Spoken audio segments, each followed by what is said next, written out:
Tidak heran nanti tuan-tuan akan lihat budak-budak muda ini akan sembahyang macam yang mereka nampak di rumah mereka. Mereka tetap buat jauh-jauh. Sebab apa? Sebab yang tu yang aku nampak. Itulah fitnah dia. Orang sudah tak kenal fitnah sunnah yang asal. Dan orang mula menjadi selesa dengan perkara yang baru. Jadi ini yang saya minta. Tapi bila saya cakap macam itu, orang maki saya. Orang hentam saya.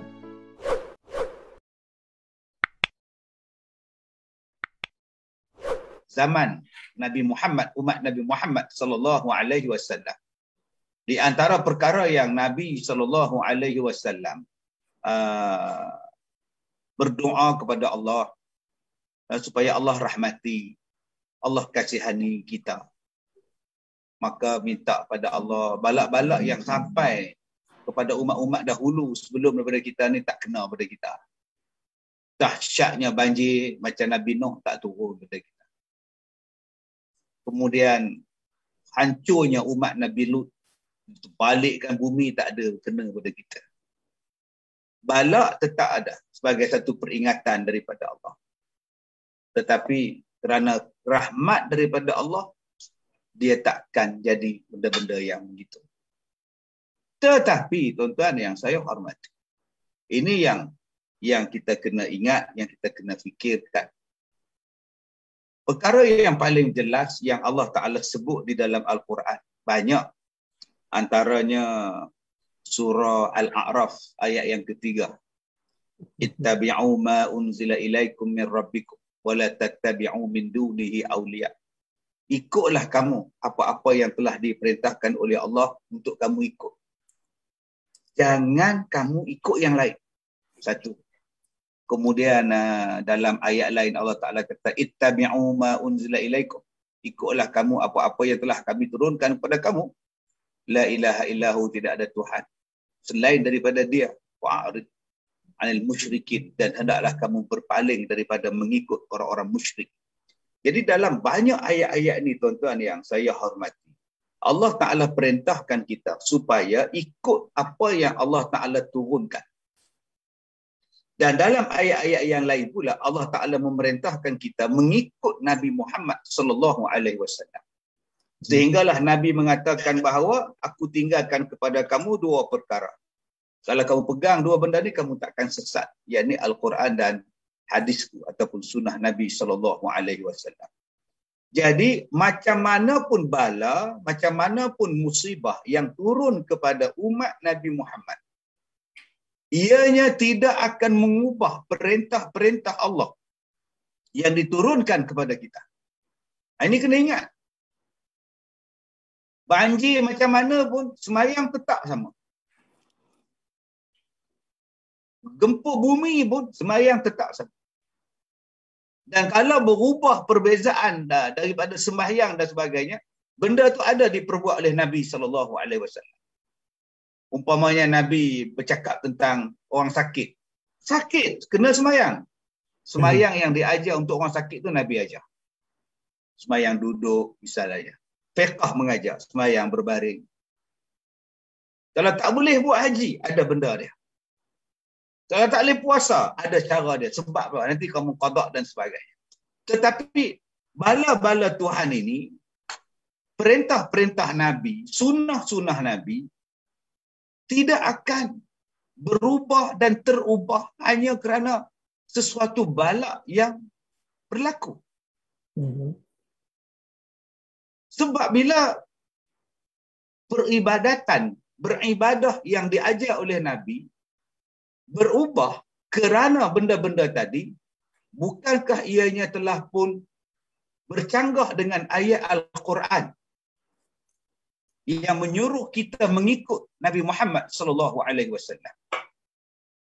Di sini pokok dia. Apa yang Allah sebut dalam Quran, dia tak boleh berubah.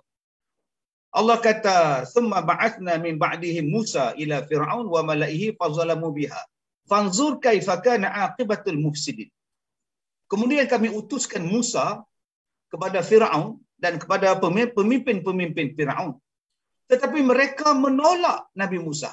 Mereka buat zalim kepada Nabi Musa. Kata Allah, fanzur kaifa kana aqibatul mufsidin. Kamu lihat, pergi lihat apa jadi pada orang yang buat rosak. Maknanya Allah kata, pergi tengok Firaun. Apa jadi pada Firaun? Maknanya Firaun itu akan kekal, mayat dia, tinggalan dia sampai kiamat.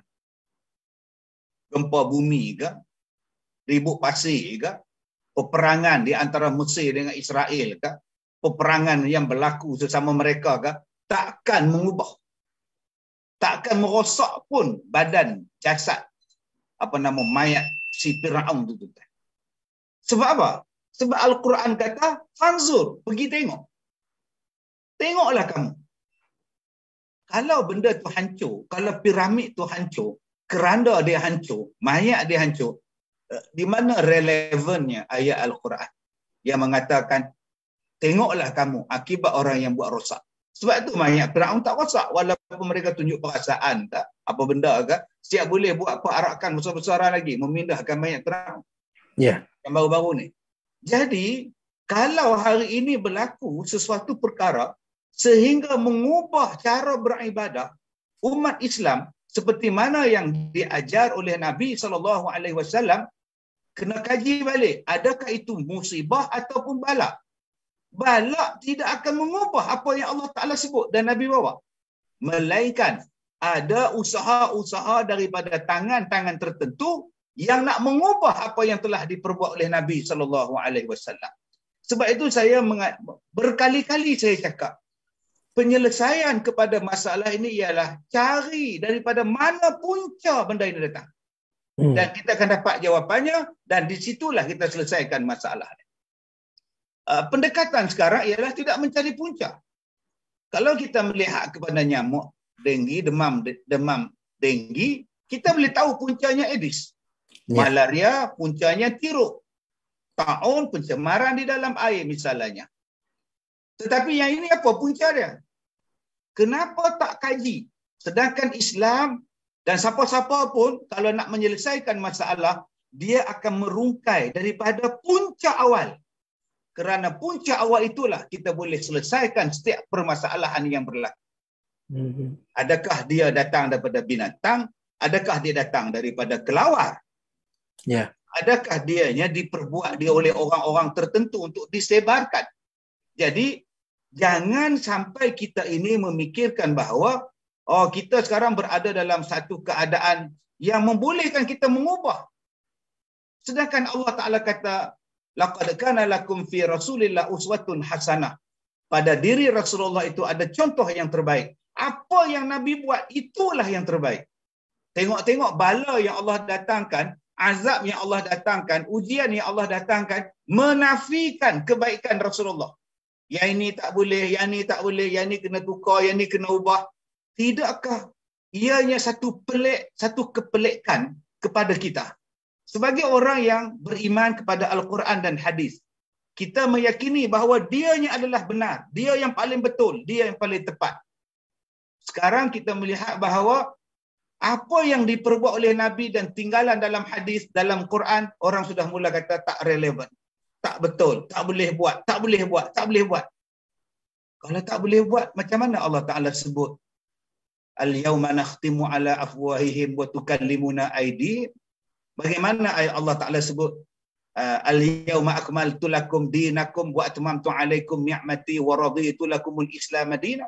Hari ini agama telah sempurna, Islam telah sempurna, semua dah habis dah ajaran dia dan aku redha Islam sebagai agama aku. Sebab itu berkali-kali saya menyeru kepada pihak-pihak berkenaan, tolonglah kaji balik. Benda ni sebenarnya apa benda sebenarnya? Barulah kita boleh menyelesaikan mengikut sebagaimana yang diperintahkan. Selagi mana kita tak mengkaji daripada awal permasalahan dia, selama itulah kita akan mencuba dan kita akhirnya terperangkap. Makin teruk. Balik kepada asas. Puncanya apa? Selesaikan daripada situ. Sama ada dia adalah berbentuk alami, kejadian alami, ataupun ianya ada perancangan-perancangan daripada yang disebutkan oleh Allah dalam Quran tentang musuh-musuh Islam yang nak merosakkan umat manusia. Wallahu a'lam. Baik. Ustaz bercakap tentang sesuatu yang makro, yang besar, bagaimana proses ini perlu disiasat tingkat awal, apa yang menjadi dan sebagainya. Baik Ustaz. Kita pergi kepada elemen mikronya. Hari-harian kita menyaksikan kes begitu besar. Jumlah, walaupun dia masih peringkat 1, tahap 2, 1, tahap 2 dan tahap 2 kebanyakannya, dan tahap 3-nya mungkin hanya sekitar 4-5% sahaja, 4-5 kes sahaja. Tapi Ustaz, banyak kalangan yang menerima bahana COVID ini adalah saudara-saudara kita. Bagi umat Islam, bagaimana mereka harus menghadapi kemurungan hati ini, kerusuhan jiwa ini. Begitu takut bila diumumkan mereka telah dijangkiti positif dan sebagainya. Nasihat Ustaz macam mana? Ya. Terima kasih saudara Rudi. Tuan-tuan yang saya hormati. Kita membaca ayat Al-Quran, kita membaca zikir bismillahirrahmanirrahim la yadhurru ma'asmi syai'un fil ardi wala fis sama' wa huwas samiul alim. Dengan nama Allah tidak ada sesuatu pun yang boleh memberikan mudarat kepada kita, sama ada di langit ataupun di bumi, dengan izin, melainkan dengan izin daripada Allah Subhanahu wa taala. Bismillahirrahmanirrahim la yadhurru ma'asmi syai'un fil ardi wala fis sama' wa huwas samiul alim. Dialah yang Maha mendengar lagi Maha mengetahui. Sifat orang Islam begitu. Dia yakin bahawa kalau Allah tak izinkan tak jadi, dan kalau Allah izinkan jadi. Sebab tu pergantungan kita, tawakal kita kepada Allah. Tapi masalah dia, sampai bila? Sampai bila benda ini akan boleh diselesaikan? Allah Ta'ala menjadikan kepada kita semua sesuatu ni untuk kita. Allah jadikan udara untuk kita, untuk manusia, untuk binatang. Allah kata dalam Quran, Allazi ja'ala lakum ma fil ardi jami'a. Dialah yang menjadikan semua benda dalam dunia ni untuk kita. Tiba-tiba kita tidak boleh bernafas seperti biasa. Binatang pula yang boleh bernafas seperti biasa. Apa lebih binatang daripada manusia? Sedangkan Allah kata manusia ni khalifah. Tengok-tengok, binatang pula lebih selesa daripada manusia. Ini perkara yang pelik. Ya. Kita ada Al-Quran. Sumber rujukan kita adalah Al-Quran. Kenapa tak tengok pada Quran? Tidak ada makhluk yang lebih mulia daripada manusia. Tiba-tiba manusia hidup dalam keadaan terkurung. Ini mengubah makna khalifah. Saya minta nak selesaikan masalah ini. Pihak-pihak tertentu tolong kaji balik apa makna khalifah. Allah kata dalam Quran, khalaifa fil ard. Manusia ini ialah khalifah atas muka bumi. Dia yang buat bumi ini, macam mana nak buat kereta, macam mana nak buat rumah, nak buat jalan, nak buat kapal terbang, nak buat perancangan, nak buat jambatan, nak buat lebuh raya, nak masak, nak buat baju, nak buat butang baju. Ini manusia yang buat. Dan benda-benda ini boleh diambil daripada alam. Daripada gunung boleh dibuat batu, buat rumah. Daripada pasir boleh buat bata. Daripada tanah liat boleh buat rumah. Daripada simen, daripada bukit boleh buat simen. Daripada papan, daripada kayu boleh buat rumah. Daripada sungai boleh dijadikan empangan. Boleh dapat ikan daripada kolam. Ini makna khalifah. Dan binatang ataupun makhluk lain tak boleh kontrol manusia. Dia tak boleh kontrol. Jangan lupa Allah Ta'ala sebut dalam Quran, laqad khalaqna insan fi ahsani taqwim. Laqad khalaqnal insan fi ahsani taqwim. Allah Ta'ala menciptakan manusia ni sebaik-baik makhluk. Sebaik-baik makhluk. Maknanya dalam badan dia tu sebaik-baik. Di tangan kita ini pun ada mikrob, ada enzim yang cukup hebat, yang boleh menghadamkan makanan, yang boleh neutralkan, mendeteksikan benda-benda yang berada di tangan kita. Belum masuk antibody dalam badan kita cukup hebat, immunity yang cukup hebat, immune yang cukup hebat. Allah Ta'ala jadikan ahsani taqwim. Jin tak boleh kontrol kita. Kita lihat dalam kisah Nabi Sulaiman memerintahkan istana Balqis diangkat. Manusia mengalahkan jin. Ya. Tak ada siapa pun boleh buat. Yang boleh lawan manusia. Yang maha berkuasa tu Allah, kita fahamlah Allah lah maha berkuasa. Tetapi sesama makhluk. Gunung yang begitu hebat pun manusia boleh robohkan. Laut yang begitu dalam manusia boleh korek. Cari minyak. Tanah yang begitu hebat manusia boleh pindahkan tanah. Batu boleh dipecahkan. Air boleh disedut daripada dalam tanah buat minuman mineral. Gunung boleh ditebuk beratus kilometer dalam tanah cari arang batu. Manusia boleh buat. Jadi kalau kita mengatakan bahawa ada makhluk lain yang boleh mengalahkan manusia, sama ada makhluk itu makhluk asing, alien, UFO, benda tu bercanggah dengan Quran. Sebab hari ni ada orang kata UFO lebih canggih pada manusia. Makhluk asing lebih canggih pada manusia.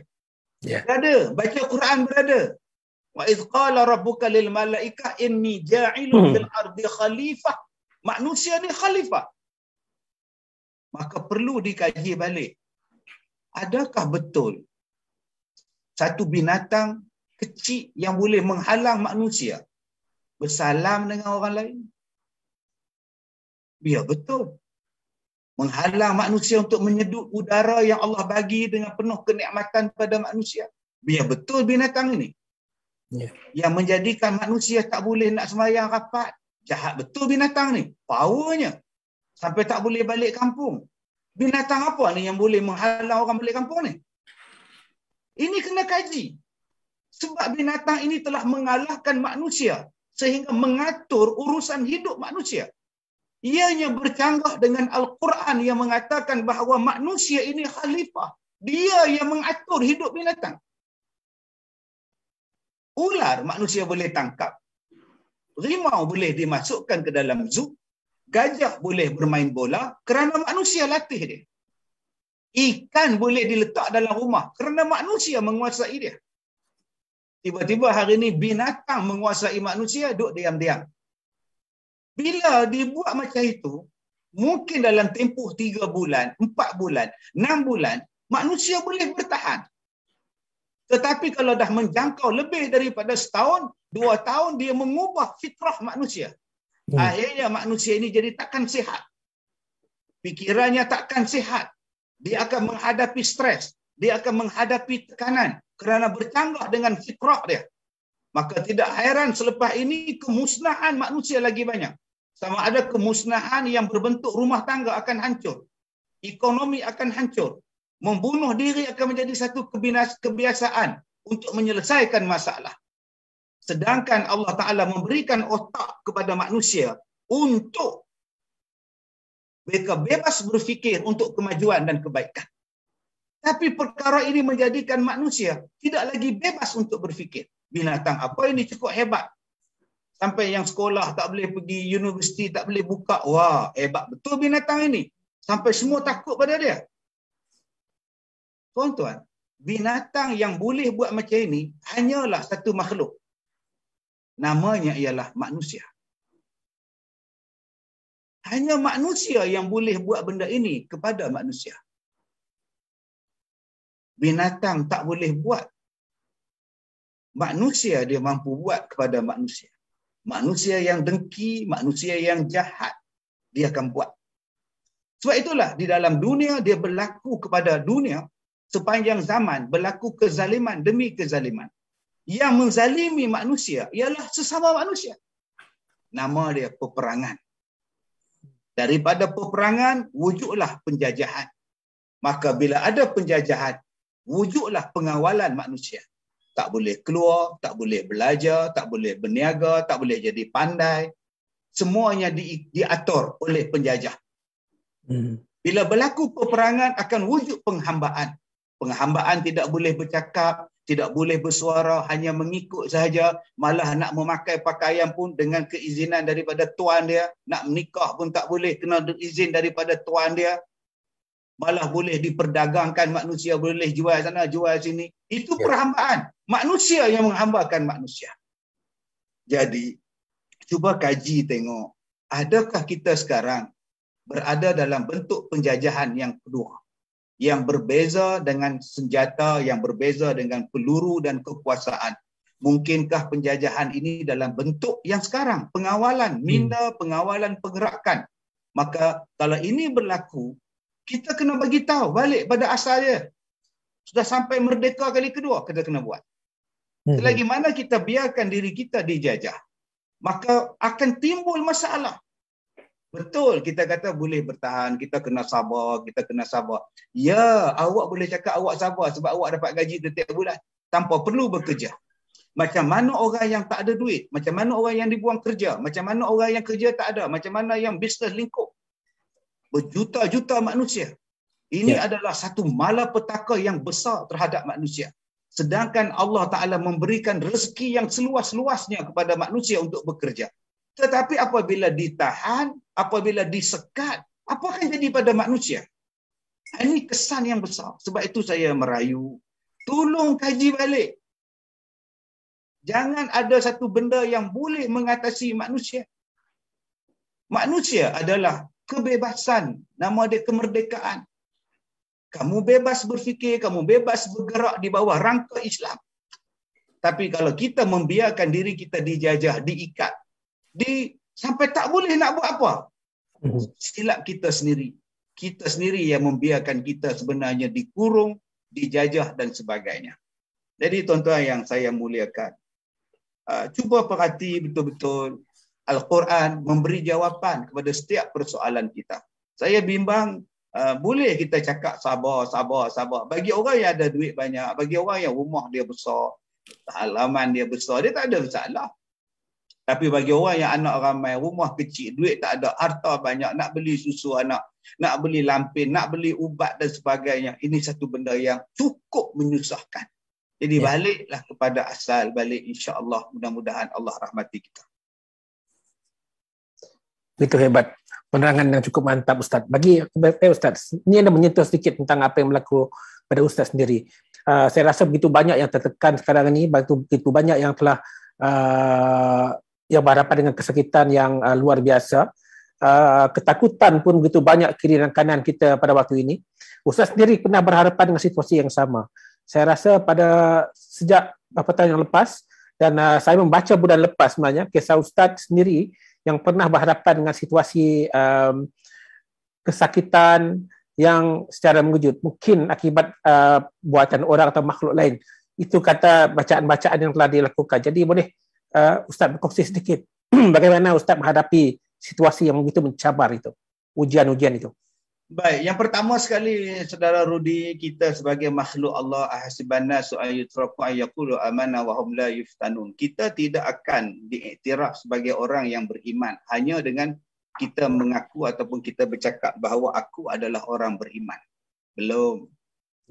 Belum. Allah jawab dalam surah Al-Ankabut. Ayat awal-awal dalam surah Al-Ankabut. Apakah kamu menyangka bahawa kamu sudah beriman hanya dengan cakap kamu beriman? Dengan pakai kopiah, dengan pakai baju Melayu, dengan ada janggut sikit, kamu nak kata kamu beriman? Belum, kata Allah. Sehinggalah kamu diuji. Sehinggalah kamu diuji. Dan hari ini ujian sampai. Setiap manusia akan diuji. Saya diuji, saudara Rudi diuji, semua orang akan diuji. Dia menguji itu sampai menggoncang iman. Jadi kalau kita dah tahu dah bahawa Allah bagi tahu pada kita di dalam Al-Quran bahawa kita akan diuji, ayat Al-Quran tu dah turun kepada kita pada Nabi Muhammad 1400 tahun dulu. Kita baru 50 tahun, saudara Rudi baru 39. Kan? 39. Maknanya kita dah baca dah Quran tu daripada kecil. Kamu akan diuji. Daripada kecil kita baca dah, kamu akan diuji. Okey, kalau kita dah diberitahu bahawa kita akan diuji, so buat persiapan. mental dan fizikal. Yang timbul masalah kepada kita sekarang ini ialah tak pernah nak rasa bahawa itu ujian. Ya. Sebab tu bila akhaznahum baghtatan fa izahum mublisun. Bila balak tu datang secara tiba-tiba, mengejut, menyanda dia. Lemah dia. Dia jadi dalam keadaan putus asa. Sebab dia tak ingat bahawa itu memang sifat yang Allah Ta'ala jadikan pada makhluk. Ujian akan sampai.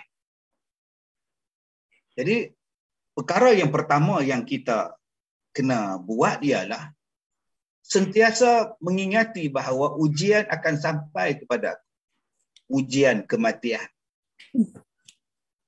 Kita tengok aku akan mati, mak bapak aku akan mati, anak-anak aku akan mati, isteri suami aku akan mati. Simpan dalam hati.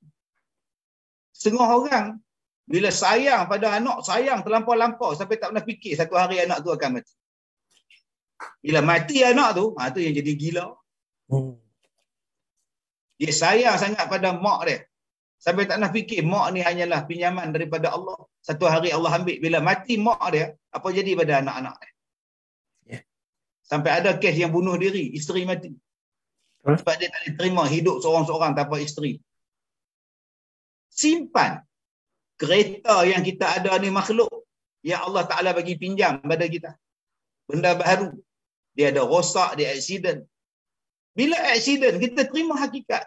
Ini harta dunia je, besi je. Dia nak aksiden, dia nak kemek. Biasalah, tak ada apa. Tetapi kalau dia tak bersedia, bila kereta dia aksiden, dia punya marah. Dia maki hamum sungguh. Sampai dia tak boleh terima kereta dia, rumah dia terbakar apa semua. Dia jadi, cubalah kita balik pada kaedah Al-Quran. Al-Quran bagi tahu bahawa di situ adalah ujian untuk awak. Jadi kalau jadi apa-apa, kita boleh accept. Bukan setakat accept, kita boleh absorb. Diserap elok-elok. Ini mental kita dah buat dah. Nombor satu kena ada benda-benda itu. Yang kedua, Cik Rudi, kita kena simpankan di dalam hati kita. Ada penyelesaian terhadap masalah ini. Awak sakit, ada penyelesaian. Awak ada masalah rumah tangga, ada penyelesaian. Awak ada masalah fitnah, akan ada penyelesaian atas masalah fitnah awak. Jadi, kalau kita dah tahu bahawa dia akan ada penyelesaian, apa masalah kita? Yang kita nak takut sangat. Tenang, sabar, jalan penyelesaian tu awak cari, insya-Allah Allah tolong awak. Yang ketiga, kita kena ingat Allah Ta'ala sebut di dalam Al-Quran, Allah tidak akan menimpakan kepada kita sesuatu yang kita tak mampu. La yukallifullahu nafsan illa wus'aha. Apa yang Allah bagi pada kita tu, Allah tahu kita boleh handle. Sebab tu Allah bagi. Dia takkan bagi kepada kita sesuatu yang kita tak mampu. Allah Maha mengetahui. Maka bila Allah datangkan kepada kita ujian, ingat Allah bagi tu, Allah tahu kita mampu handle. Jangan sampai buat tindakan yang buruk. Ya, buat satu tindakan yang syirik. Sampai dia kata dah tak ada jalan lain, dah tak ada jalan lain. Ini saja jalannya, saya terpaksa buat. No. Akan ada jalan penyelesaian. Awak carilah. Kenapa awak ni sempit sangat pemikiran? Rahmat Allah ni luas. Kenapa awak sempitkan? Yang kelima, ya tuan-tuan yang saya muliakan. Bila kita sabar dan kita redha, kita kena ingat bahawa innallaha ma'as sabirin.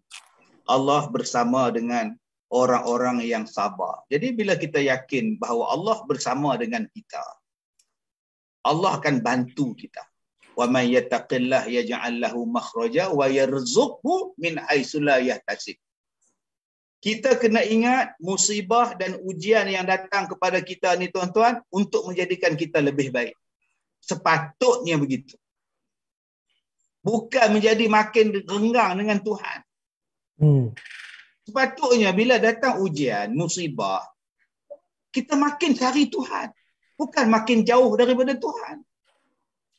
Sekarang saya lihat penyelesaian dia makin jauh. Makin sunyi. Makin tak mengharap.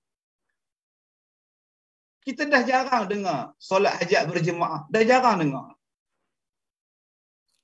Kita tak minta pada Tuhan pun. Seolah-olah dalam bab ini Tuhan pun tak boleh selesai masalah kita. Seolah-olahnya begitu. Tuhan pun tak boleh bantu kita ni. Ini besar kes ni. Biar betul kau. Kenapa tak minta pada Tuhan? Inna lillahi wa inna ilaihi raji'un. Minta kepada Tuhan, satu dengan cara berdoa.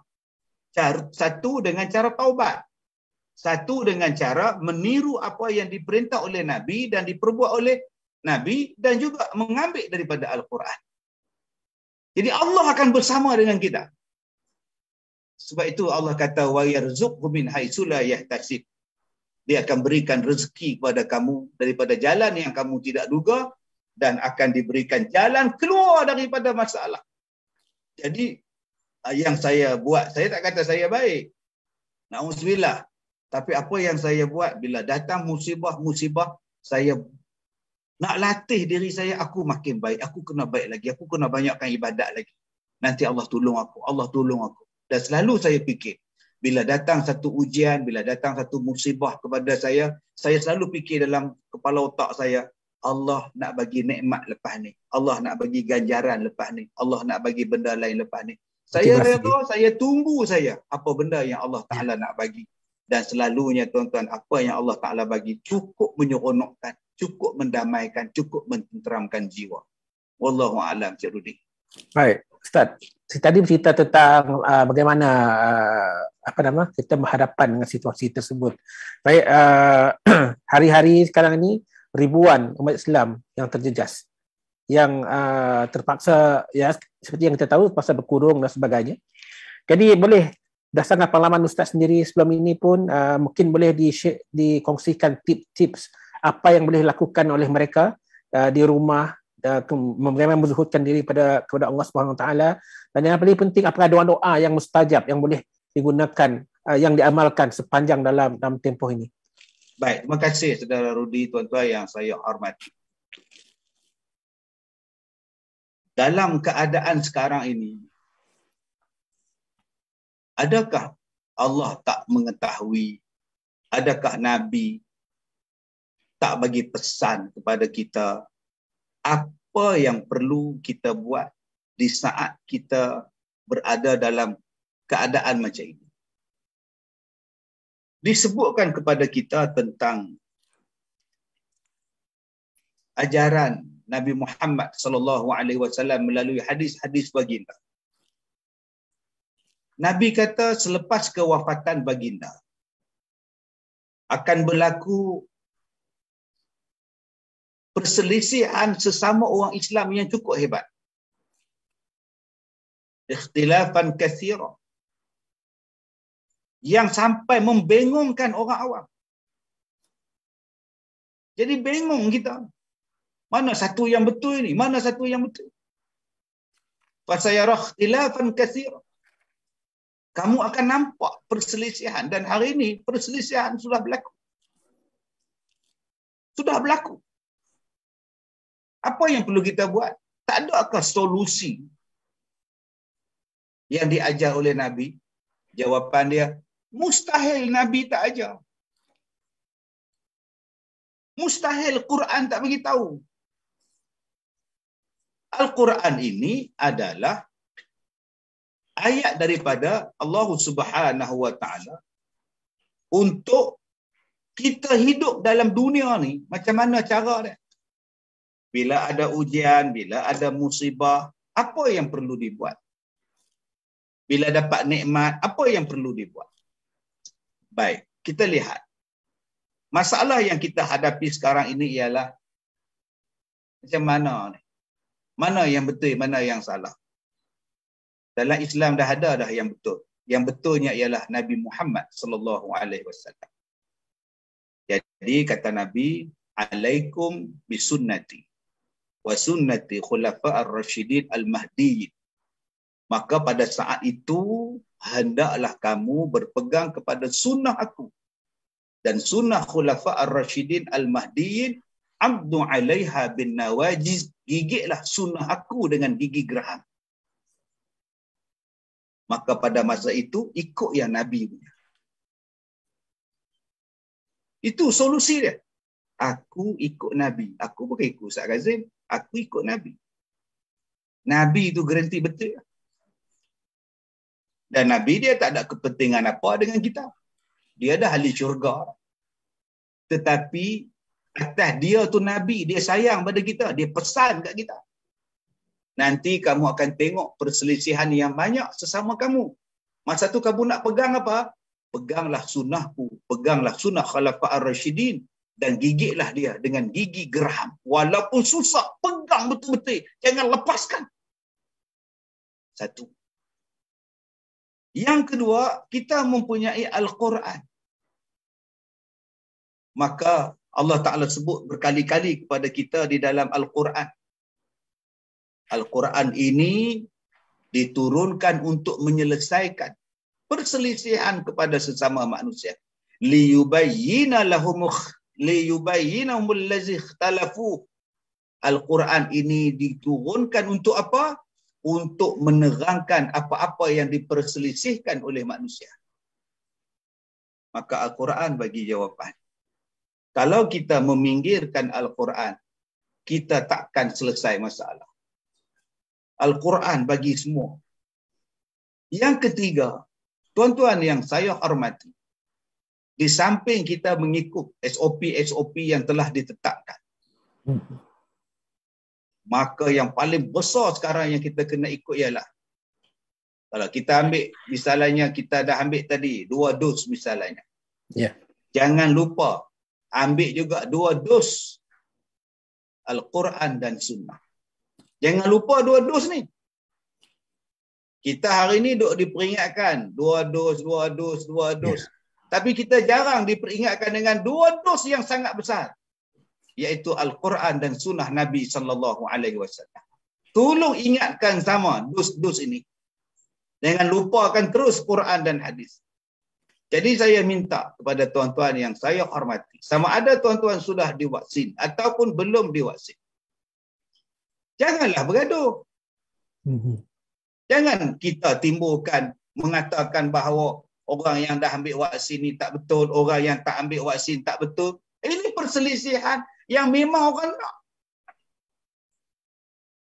Memang kalau bergaduh sama-sama kita, akibat daripada benda ini, memang musuh-musuh Islam tepuk tangan. Kita kena ingat, tuan-tuan.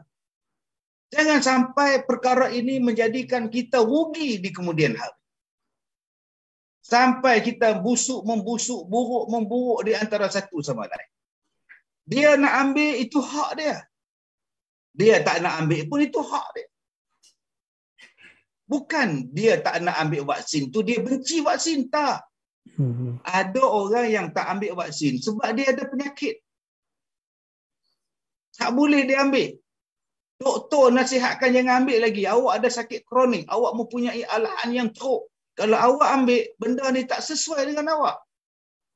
Jadi bukan orang yang menentang itu, bukan dia benci, bukan dia anti. Dia tahu tentang kondisi badan dia. Dan kita pun faham, sepatutnya disiplin ubat kita faham. Yeah. Bukan semua orang boleh makan ubat yang sama. Saya ni Cik Rudi, saya kencing manis stage 2. Saya tak boleh ambil ubat stage 3. Tak boleh ambil ubat 2 sampai ubat 4. Yeah. Tak boleh. Doktor kena bagi saya ubat yang sesuai dengan tahap kencing manis saya. Jadi, ada orang yang sakit jantung. Saya makan ubat cair darah. Sampai sekarang saya makan ubat cair darah. Pasal saya ada masalah jantung. Saya tak boleh makan ubat untuk orang yang kena dia pakai pacemaker. Yeah. Di antara yang pakai stent dengan pacemaker berbeza. Ubat tak sama. Sebab tu dalam benda ini pun kita kena faham mana boleh benda yang sama diberi kepada orang yang sama tanpa mengikut keadaan dia. Mesti dia ada sebab-sebab dia tolak. Jadi itu kena faham. Jadi kita jangan sampai bergaduh, jangan sampai kita bertekak. Ini Ustaz, ini ikhtiar. Ya, itu ikhtiar awak, silakan. Tadi orang lain tak nak ambil ni, dia tak nak ikhtiar ke? Tak. Awak pakai kereta Toyota, kereta juga. Dia pakai kereta Honda, Honda juga. Ya. Boleh tak Toyota kata pada Honda, awak betul, awak bukan Honda, awak bukan kereta. Saya je kereta. Tak. Ikhtiar, awak ikhtiar dengan vaksin. Ada orang berikhtiar dengan benda lain. Ada orang yang berikhtiar dengan ubat-ubatan lain. Tolonglah ikhtiraf sama ikhtiar itu. Bukan dia ada satu jalan saja ikhtiar. Jadi dalam bab ini saya harap kalau boleh kita menghormati di antara satu sama lain. Jangan sampai kita bertelagah benci-membenci di antara satu sama lain yang daripada satu sudut sudahlah kita ketinggalan, kita jatuh banyak dalam berbagai bidang sekarang, akhirnya kita membawa kepada pertelingkahan. Orang sekarang bergaduh macam-macam hal. Bergaduh dengan politik sampai sekarang tak habis. Betul. Kemudian kita bergaduh tentang fahaman, aliran di dalam Islam. Ada yang fahaman aliran ini, ada aliran ini, ada aliran ini. Kita bergaduh lagi. Dan sekarang kita masuk pula bergaduh dalam yang terbaru. Awak dah vaksin ke belum? Ini saya rasa akhirnya kita akan jadi berpecah belah semakin teruk. Jadi saya harap pada pihak-pihak berkenaan, tolong perjelaskan betul-betul bahawa risiko untuk mendapat COVID sama ada awak divaksin atau awak belum divaksin, kedua-duanya boleh mendatangkan risiko dan mendapat risiko. Jadi amalkan cara hidup yang sihat, pemakanan yang sihat, tambahkan antibodi dalam badan. Itu yang kena buat sekarang. Apa makanan yang boleh menambahkan imun, apa cara hidup yang boleh menambahkan antibodi imun dalam badan supaya kuman COVID tak datang, dan kalau datang boleh dikalahkan dengan antibodi yang ada pada awak, cara hidup awak, cara pemakanan awak. Dan Nabi Muhammad SAW mengajar kepada kita bagaimana untuk mendapatkan antibodi yang kuat. Di antaranya membuangkan kotoran dalam badan. Kenapa kita tak galakkan orang memakan kurma? Nabi suruh makan kurma 7 biji sehari supaya membuangkan virus, membuangkan racun dalam badan kita. Tolong hebatkan balik benda ini. Kenapa kita tak amalkan sunnah Nabi ketika berwuduk? Salah satunya memasukkan air ke dalam hidung dan dikeluarkan balik dan bersugi. Semua benda ini adalah melibatkan bidang pernafasan, bidang mulut yang sekarang menjadi serangan COVID, tempat COVID. Nabi sebut benda-benda ini untuk kebaikan kita. Begitu juga dengan pemakanan-pemakanan yang lain seperti madu lebah yang Allah Ta'ala sebut dalam surah An-Nahli ayat yang ke-69, fihi shifa'ul linnas. Dalam madu lebah itu menjadi ubat kepada manusia. Dan Nabi sebut 3 kali dalam sebulan. Kalau kita minum berturut-turut pada waktu pagi, salasa ghadawatin, maka kata Nabi, kamu tidak akan kena penyakit-penyakit yang berat. COVID adalah penyakit yang berat yang boleh mati manusia. Maka amalkan sunnah Nabi, ajaran Al-Quran. Madu lebah itu yang kuat, minum dia pada waktu pagi sebelum sarapan, sebelum apa-apa masuk dalam perut selama 3 hari berturut-turut. Benda ni Nabi ajar. Dan bagi orang yang batuk, di antara tanda-tanda COVID ialah batuk yang berterusan, yang sangat teruk. Yang paling mudah dibuat ialah minum madu bersama dengan lemon. InsyaAllah boleh menghilangkan batuk. Jadi semuanya itu diajar oleh Nabi SAW. Sama ada kita nak percaya ataupun tidak, itulah yang menjadi masalah. Sama ada kita dipromosi atau digalakkan, itulah yang masalahnya. Cubalah tuan-tuan, di samping kita melaksanakan SOP yang telah ditetapkan oleh pihak berkuasa, benda-benda ini juga perlu pihak berkuasa war-warkan di dalam media seperti mana diwar-warkan perkara yang lain untuk umat Islam dan umat manusia di Malaysia ini keseluruhannya mengamalkan apa-apa yang diajar oleh Nabi kita Nabi Muhammad sallallahu alaihi wasallam. Baiklah, kita telah bersiaran hampir sejam. Kita membuka sebenarnya pintu soalan kita kepada hadirin sekalian yang boleh menulis di ruangan komen dalam Facebook kita. Dan saya sebenarnya Ustaz dah menerima 2 soalan sebenarnya. Soalan pertama daripada Encik Loma, saya ingin bertanya pendapat Ustaz mengenai isu pusat tahfiz. Ini kata dengan Ustaz ni. Ustaz pun ada pusat tahfiz sendiri. Pusat tahfiz yang kini tidak dibuka. Pelbagai masalah telah timbul dan antara masalah utamanya adalah tidak dapat menanggung pembiayaan kos seperti gaji para ustaz cost reliability dan sebagainya. Sedangkan tahun sekarang ini sudah masuk tahun kedua dan pandemik ini terus berlaku menjejaskan operasi pusat-pusat tahfiz ini. Dan kemungkinan besar ada pusat tahfiz terpaksa gulung tikar kerana cabaran dan hambatan yang semakin hebat. Baik, terima kasih saudara Rudi. Di antara perkara yang paling kita kena bersyukur ialah wujudnya ma'had-ma'had tahfiz, sekolah-sekolah agama, pondok dan sebagainya. Pertama, kenapa? Kerana mereka ini berapa banyak menjalankan operasi menggunakan dana sendiri, menggunakan pembiayaan sendiri tanpa melibatkan daripada dana-dana kerajaan setiap tahun.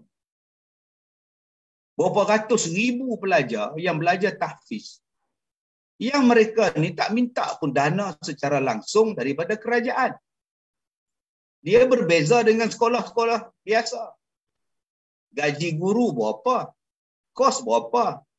Sebab itu di antara peruntukan yang paling besar ialah peruntukan dalam perbelanjaan ialah pendidikan. Berpuluh bilion. Bilion bagi. Tapi yang sampai kepada tahfiz tak sampai banyak pun. Sebab dia bukan menjadi satu kewajipan kepada pihak pemerintah nak bagi setiap tahun berapa yuran, berapa dana. Ada itu atas ihsan bagi. Dapatlah 100 juta setahun nak bahagi dengan beratus-ratus buah sekolah. Sebab itu sekolah-sekolah tahfiz ini, kita kena ucap terima kasih. Mereka mengurangkan beban dana yang besar untuk menyelenggara budak-budak sekolah. Tak menyelara gaji-gaji guru, rumah-rumah dan sebagainya. Ini yang orang tak nampak. Patutnya dibantu, ditolong lagi sekolah tahfiz. Yang kedua, mereka melatih beratus ribu pelajar untuk menjadi baik. Jadi orang yang hafal Quran ni insya-Allah baik. Jadi kalau lah buat kajian tengok daripada ratusan ribu lulusan tahfiz, berapa ramai yang hisap dadah? Berapa ramai yang hisap dadah? Berapa ramai yang masuk penjara? Cuba cek tengok di penjara tu, semua angkat tangan banduan. Dalam satu penjara ada 1,000 orang. Tolak bukan Islam, 600 orang Islam. Tanya 600 orang Islam, siapa sini tahfiz? Siapa sini sekolah tahfiz? Jadi di mana yang kata pendidikan tahfiz tu gagal? Dia nampak gagal tu sebab tak pakai tie. Nampak gagal, dia pakai jubah. Nampak kolot. Lepas ni tahfiz kena pakai tie, pakai kot. Baru nampak standard sikit. Kita hari ni menilai dengan pakaian ni masalah dia. Ya. Yeah. Menilai daripada situ. Dia tak nilaikan hasil. Hasil yang begitu hebat. Dan jangan kita ingat bahawa budak-budak tahfiz ini adalah nanti nak keluar nak jadi nak jadi imam, jadi Bilal. Apa kalau pandang lekeh kepada imam dan Bilal? Jangan pandang lekeh. Semayang tu benda besar. Kalau orang tanya pada kita apa benda yang paling besar dalam dunia sekarang ni, jawapan dia semayang. Siapa yang di hadapan kita waktu kita semayang? Tu imam. Kau pandang lekeh pada imam. Ini perangai orang kita ni. Dia pandang hebat, orang tu hebat, orang ni hebat. Yang jadi tok lebay tak hebat. Yang jaga rumah Allah tak hebat. Tetapi ramai daripada budak tahfiz ni yang jadi profesional. Ada kawan saya jadi ahli politik. Ada kawan saya menjadi doktor. Dia hafiz Quran. Sebab itu ada orang yang menghafaz Al-Quran pada usia 6 tahun, 7 tahun. Supaya bila dia habis 15 tahun, dia dah boleh Quran dan dia boleh study pelajaran yang lain. Baik, tuan-tuan, yang ketiga. Kita melihat bahawa mereka ini bergantung sepenuhnya dengan yuran. Dan ada yuran yang mak bapak tak bayar. Memang tak bayar sebab anak miskin, yatim dan sebagainya. Jadi ustaz ni lah yang cari duit. Dia berniaga, dia buka kebun. Kadang dia buat kelubat, kadang dia ceramah. Tetapi kita melihat sejak berlaku pandemik, semua terhalang. Mak bapak tak nak bayar yuran. Sekolah saya tahun lepas, mak tahfiz kita dah kita stop lah. Memang tak mampu dah. Tahun 2020 kita stop. Memang tak mampu nak jalan lah. Yuran tak boleh kutip, tak ada aktiviti boleh buat, ceramah tak boleh buat, apa pun tak boleh buat. Akhirnya 2021 tutup dan 2021 kita buka Mahat Tahfiz yang hanya mengambil 10 orang, 15 orang saja.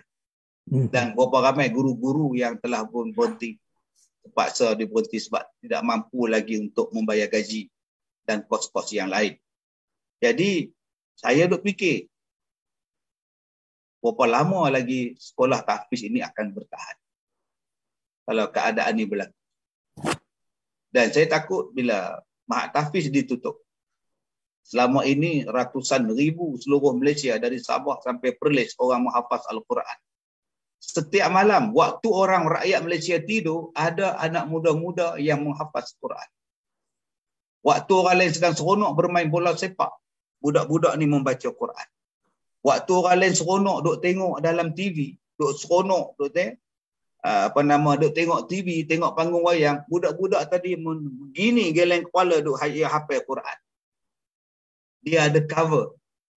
Berapa ramai yang duduk dalam disko, dalam dandut, tapi budak-budak ni duduk dalam surau di sekolah dia orang hafal Quran.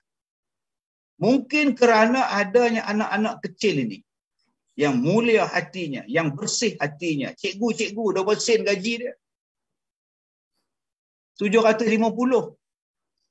1,200. 1,200. Ada yang 700. Tapi mereka tetap nak mengajar budak-budak. Mulianya gaji cikgu-cikgu tahfiz. Mereka baca Quran. Saya duk nampak kerana mereka inilah agaknya Allah Ta'ala duk tahan balak ni jangan sampai pada kita. Sana hafiz, sini hafiz, sana tahfiz, situ tahfiz, sini ma'at, sana ma'at. Tapi ma'at ni sekarang sunyi. Sunyi. Tak lagi nampak di masjid. Budak-budak pakai serban putih, jubah putih. Itu budak tahfiz. Sekali datang 2 van. Dah 2 tahun tak nampak. Mana pergi dia orang? Saya takut tuan-tuan, rahmat Allah akan hilang. Kasih sayang Allah akan hilang. Ya, mereka boleh baca Quran di rumah. Tapi berapa ramai mak bapak yang tak tengok. Mereka hari ni main TikTok. Mereka dah letak Quran. Mereka dah mula sibuk dengan gadget masing-masing. Dulu di Mahat tak boleh tengok. Bila balik dah 2 tahun. 2 tahun. Berapa ramai lagi yang ustaz dan ustazah buat PDPR, budak-budak baca Quran tahfiz. Ada yang tutup pun. Saya takut tuan-tuan yang saya hormati, rahmat Allah hilang. Kasih sayang Allah hilang. Al-Quran sudah tak dibaca. Al-Quran sudah tidak lagi ada orang yang hamalatul Quran. Yang menghafaz, yang menanggung dia. Sedangkan Allah berfirman, Inna nahnu nazzalna zikra wa inna lahu lahafizun. Sesungguhnya kamilah yang menurunkan Al-Quran dan kamilah yang menjaganya. Termasuklah yang menjaganya ialah yang menghafaz Al-Quran. Tapi kalau Mahat Tahfiz ditutup kerana tak mampu, saya bimbang benda-benda yang tak elok akan sampai pada kita. Jadi sama-samalah tuan-tuan kita doa mudah-mudahan kembali meriah balik, kembali ceria balik supaya rahmat Allah tak putus kepada kita. Wallahu a'lam. Baik Ustaz. Tadi kita bercakap tentang Mahat Tahfiz. Sekarang kita beralih kepada remaja kita, anak-anak kita yang tak boleh lagi masuk ke masjid disebabkan oleh peraturan-peraturan ini yang menghadkan masjid kepada beberapa orang jemaah sahaja satu masa. Nasihat Ustaz, bagaimana kita harus memimpin keadaan ini apabila ia bebas, kita bebas pula yang boleh dibenarkan untuk kembali ramai jemaah di masjid. Apa yang harus dilakukan untuk mengembalikan anak-anak yang dahulu? Kita faham semakin meningkat sebelum kita kena COVID ni, semakin jumlahnya yang masuk ke masjid semakin tinggi. Dan sekarang semakin rendah balik. Dan lagi dicemari oleh seperti yang Ustaz katakan tadi, bekalan gadget yang pelbagai menyebabkan mereka meleka kepada perkara tersebut berbanding pergi ke masjid. Satu perkara yang lebih besar yang harus dilakukan. Saya konsisten bercakap benda ini, saudara Rudi, daripada awal-awal pandemik ini berlaku. Saya konsisten sampai sekarang walaupun pelbagai tekanan yang saya hadapi. Cercaan, makian, ugutan dan sebagainya. Saya tetap cakap. Saya sebut tentang fitnah. Sebab Nabi sebut. Kadang-kadang kita kata, aku buat macam ni supaya tidak mau mengelakkan, supaya aku nak mengelakkan fitnah ke atas agama aku, fitnah ke atas masjid. Sebab tu aku buat macam ni. Nanti orang kata masjidlah puncanya, masjidlah jadi puncanya. Sebab tu kita kontrol macam ni supaya tak jadi fitnah. Saya cakap, tak betul tu. Nanti dia akan jadi fitnah lebih teruk kepada masjid. Dulu kita tak bagi orang datang dan sebagainya supaya nak mengelakkan fitnah, jangan berlaku pada masjid. Nanti orang kata masjid di pusat penyebaran. Saya kata tak, ni rumah Allah.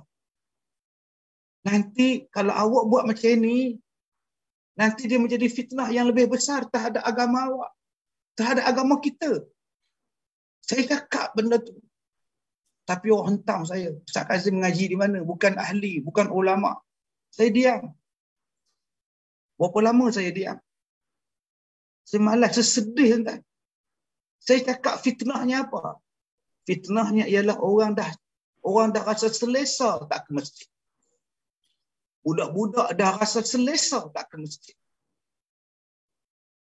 Kalau dulu semayang Jumaat, kalau tak pergi semayang, kita rasa susah hati. Tapi anak-anak muda satu hari nanti dia rasa seronok tak semayang. Dan dia seronok pergi berjalan. Sebab dia tak rasa dah kekuatan ikatan pada masjid dan sebagainya. Yang ini yang berlaku. Dan orang sudah tidak mengenal lagi apakah itu sunnah agamanya. Orang lupa dah sunnah yang asal. Dan orang menganggap yang baru ini sebagai sunnah. Ini fitnah yang besar. Dan tidak heran nanti tuan-tuan akan lihat budak-budak muda ini akan semayang macam yang mereka nampak di rumah mereka. Sepatutnya di rumah ni boleh semayang macam mana yang dulu-dulu semayang, yang Nabi buat. Tapi mereka tetap buat jauh-jauh. Sebab apa? Sebab yang tu yang aku nampak. Itulah fitnah dia. Orang sudah tak kenal fitnah sunnah yang asal. Dan orang mula menjadi selesa dengan perkara yang baru. Jadi ini yang saya minta. Tapi bila saya cakap macam itu, orang maki saya. Orang hentam saya. Saya kata sabar Ustaz dulu. Benda ni. Jangan cakap macam itu. Tapi itu dia lah. Saya kiri kanan, depan belakang. Sebab tu saya malas nak cakap. Banyak orang tanya saya. Saya kata no comment. Saya akan jawab no comment, no comment, no comment, no comment. Saya tak mau. Sebab saya bukan ahli. Saya bukan bidang saya. Tapi sampai bila saya nak kena diam kalau benda tu depan mata saya? Saya takut nanti saya akan dihadapkan di hadapan Allah. Apa saya nak jawab depan Tuhan? Apa saya nak jawab? Engkau langsung tak bersuara. Engkau ni takut aku ke takut pada manusia? Kita akan berdiri di hadapan Allah seorang-seorang. Kita berdiri depan hakim dalam mahkamah pun kita seriau. Dalam mahkamah pun kita seriau. Padahal hakim tu pun manusia. Yang kita akan berdiri di hadapan Allah tu Tuhan. Yang maha besar. Kita sangat kecil. Allah nak tanya. Apa yang kamu buat di dunia? Apa yang kamu buat terhadap agama aku di dunia? Nak jawab apa? Bila saya baca hadis Nabi tentang malaikat menarik, membuang orang yang nak minum air telaga Kausar. Malaikat buang, malaikat halau jauh-jauh. Dihumban. Tak boleh minum telaga Kausar. Nabi tanya kenapa? Mereka bukan rumah aku kah? Mereka tu rumah aku. Nabi tanya kat malaikat. Malaikat bagi tahu kenapa mereka dihalang daripada minum telaga Kausar dan dihumban jauh-jauh. Malaikat bagi tahu. Saya takut benda tu jadi kat saya. Sebab tu tuan-tuan yang saya hormati. Takutlah pada Allah. Takutlah pada Allah. Sebab kita nak jumpa Allah. Baik Ustaz, soalan terakhir saya pada malam ini Ustaz. Adakah ini sebenarnya Ustaz, dalam apa yang cerita ke sepanjang 1 jam ini, adakah ini bayangan akhir zaman yang sebenar-benarnya? Ya, kita dah menuju ke arah itu. Kalau kita baca hadis-hadis tentang fitan, hadis-hadis tanda-tanda kiamat, semuanya menjurus ke arah itu. Hanya orang yang menutup pintu hati yang kata, dah, ini bukan tanda kiamat. Dah. Ini kiamat lambat lagi. Jangan cakap macam itu. Okey, jangan cakap. Balik buka Quran. Allah datangkan kepada kita ni tanda supaya kita makin dekat dengan Tuhan. Allah bagi tanda janggut putih. Saya tadi lepas sebelum Jumaat tu saya duk teri misai. Misai saya sini dah putih. Sini dah putih. Apa tanda ni? Tanda saya dah tua. Dah ada sikit putih-putih. Aku ni dah nak mati dah.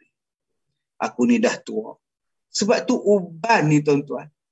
Satu tanda Allah kasih pada kita. Supaya kita ingat pada Allah.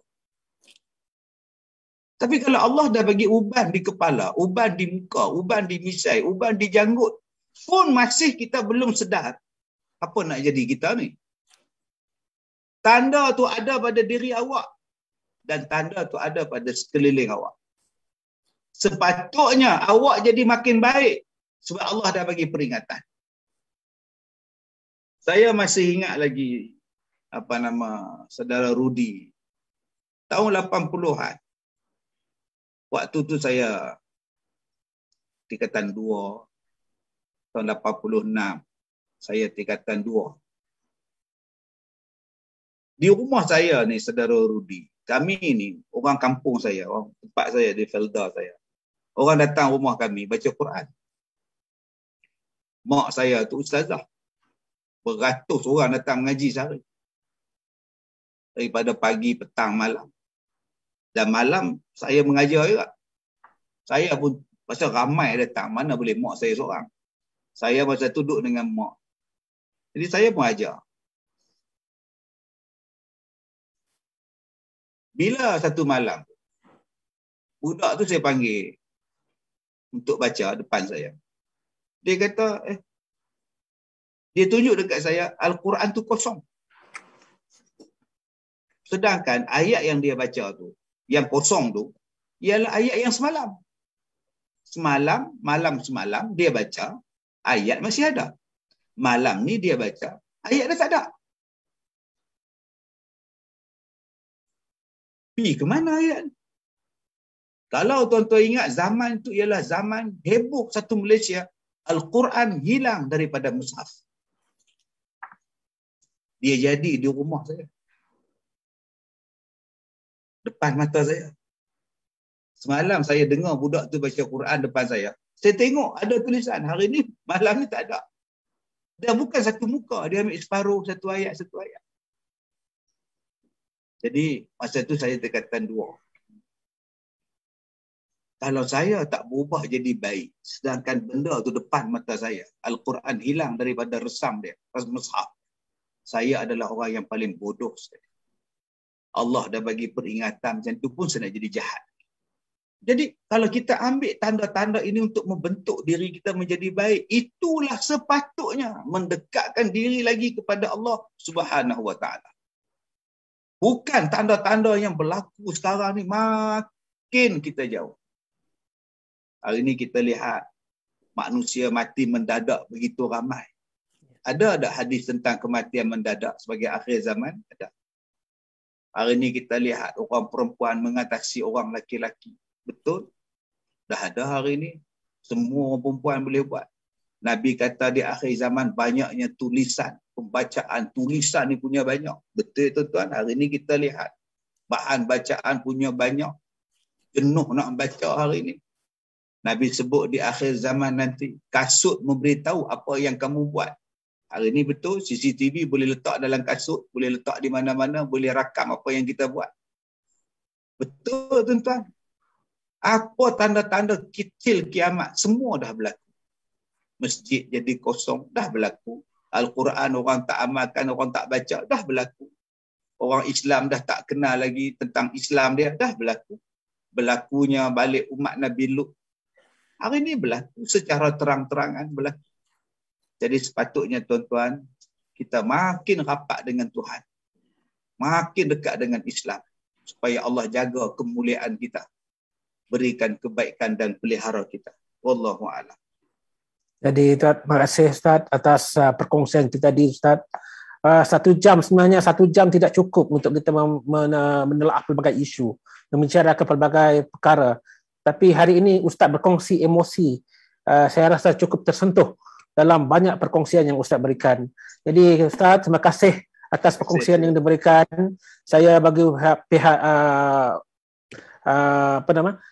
Pasukan Penerbitan mengucapkan terima kasih kepada Ustaz atas kesudian kita untuk berbicara pada malam ini, dan kita berharap kita akan dapat lagi bertemu pada hari dan masa yang akan datang dengan perkara yang lain pula. Terima kasih Ustaz dan Assalamualaikum. Terima kasih. Waalaikumsalam warahmatullahi wabarakatuh.